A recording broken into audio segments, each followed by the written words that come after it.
Son bir ayda Məşəlin səyahətini işıqlandıran operativ xəbər komandamız bugün də öz işini davam etdirir. Qusarın Avropa oyunlarının alovunu qarşılamağa necə hazırlaşdığı haqda Şimal büromuzdan Aytəkin Alxaslı xəbər verəcək. Salam Aytəkin, buyurun, eşidirik sizi. Salam Nəzrin, ben bildirim ki bugün Qusarların hayatında çok oldukça əlamatlar sevinçli gündü. Artık dünən Xızıda olan ilk Avropa oyunlarının Məşəli bugün ölkənin şimalda yerləşən Qusara çatıb.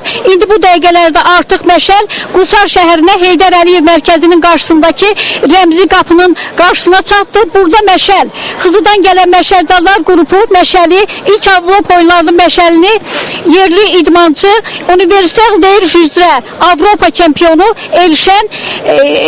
Elşənə təqdim edəcək. Ondan sonra isə həmin Məşəl qrupu Qusar şəhərində Heydər Əliyev mərkəzindən start götürərək təxminən 2,7 kilometr məsafədə Qusar şəhərindəki General Mahmud Əbilov adına meydana yürüş edəcəklər.